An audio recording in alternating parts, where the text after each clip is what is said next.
And with my tactical insight partner in crime, you'll be delighted to know there is no tactical insight on that game. That might be the worst YouTube video of all time if we did try to do it. But there is a preview to Real Madrid and the Bernabeu trip, so look out for that with me and Nick. Well, take it away. I've asked very direct questions to Dini in Turkish. Yeah. Take it away, though. It was flat, wasn't it? You know, I do care. I know some of the other boys weren't too fast. I do care. I think that, you know, your Liverpools, your Cities, your Real Madrids, that's where we're trying to get to. And it's a lot about momentum. It's a lot about... mentality. And mentality. You know what? It's going to sound really silly. I might have rather lost the game, but seen more intensity. You know, sure. I don't know what's worse. You know, Dini mentioned apathy. You know, I don't like that. Now, granted, they've brought in subs, and they've brought in bench players. Mm-hmm. They've brought in players that some of them maybe feel like they're not going to be here next year. So how much do you rely on them to give you a lift, right? We've seen that with Sterling, for example. It's really difficult for him to pull trees up at Arsenal because he knows he's not going to be here, right? It's nothing to do with him. So it's difficult. But, you know, performances like that put just a little bit extra pressure, if there was any type of extra pressure, on the game on Wednesday, because I just feel like it puts a little bit extra pressure on you because you're not delivering that intensity. You know, the game is there to be won. Even moments that we, you know, normally are kind of game changers like Saka, he's got an open goal to aim at. Yeah, he's just half asleep. He's just taking his time. It was strange from him, wasn't it? It was Kai Havertz-esque. Do you know what I mean? You know, and we love Saka. He's amazing, but you know, you can see if that's Real Madrid, I have complete confidence he scores that against Real Madrid because it's just more in the game. The training, the warm up, the intensity, even the expectation, the tifos going around the stadium, all those things. You know, and there was none of that today, and it was pretty much like, the atmosphere around the team seemed like, the game doesn't matter, and the players responded to that, and we know that Real Madrid. We've seen loads of stuff in the media about Valverde doing motivational talks and all the different stuff they want to do. We know that there'll be no apathy from them. And there won't be from us on Wednesday either. But we know that they're really preparing. They're using their game tomorrow to prepare for Arsenal on Wednesday, whereas we're using this game to kind of take a bit of time off rather than prepare for Wednesday. Could I flip that and say we are preparing in a way because we're managing minutes, because we're getting players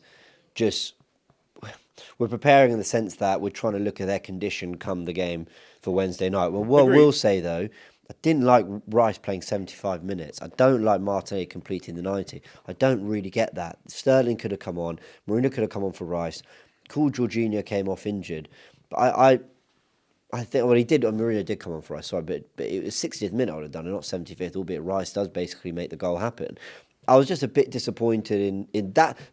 For as much as I can care, I know you say you do care, for as much as I can, whatever care I can muster to criticise Arteta, which I don't think is a lot, one thing I did find strange was the minutes managed a bit. Yeah, I think Rice is on too long. Rice particularly is the main player I'm looking at, especially given that he was in the engine room in the first leg. He will be in the engine room again in the second leg. He's going to be doing a lot of running. That job is going to be very, very physical, possibly more physically demanding than anybody else. Between him and Partey and maybe Saliba, they're going to have the three most physical games on Wednesday. So so that was a bit surprising for me. I didn't really get that. At the same time, there seems to be still a lack of trust. I know we have injuries. There still seems to be a lack of trust in the players that are not really in the fold. And, listen, beyond... But they're showing us why, Nick. When you look at that, I've been calling for Trossard false nine. To be fair, I'd like to see it with the actual first team around him. That wasn't a good case study for you. Oh, sure, he was poor. And others, Zinchenko, what did he show? I thought Tierney was brightish. I thought Zinchenko, I did think Zinchenko was good. I thought that Zinchenko was good at breaking lines. Fine. I thought he got shots away when we needed shots. I thought him and Jorginho, I do think, were good. I think, look, let's be honest. For 1 year, he's 17, 18. He's not a starter yet. And I thought one of the most disappointing players for me was Trossard because we have that expectation of him. Do you know what I mean? The others, we don't have as high expectation of him. This is why, as I said on that tactical insight before, but this is why I like Trossard off the bench. I like that, what Trossard does when he's got 25 minutes to play is he basically crams 90 minutes of intensity into 25 minutes. Whereas when he's got 90 minutes to play, he really stretches his performance out. Do you know what I mean? And I honestly think that's a mentality thing of him. Maybe, and so he doesn't really put out 8, 9 performances out of 10 when he's got a 90-minute game to play. But when he's only got half an hour to make a difference, that's when he can really show up. But listen, we had to rotate.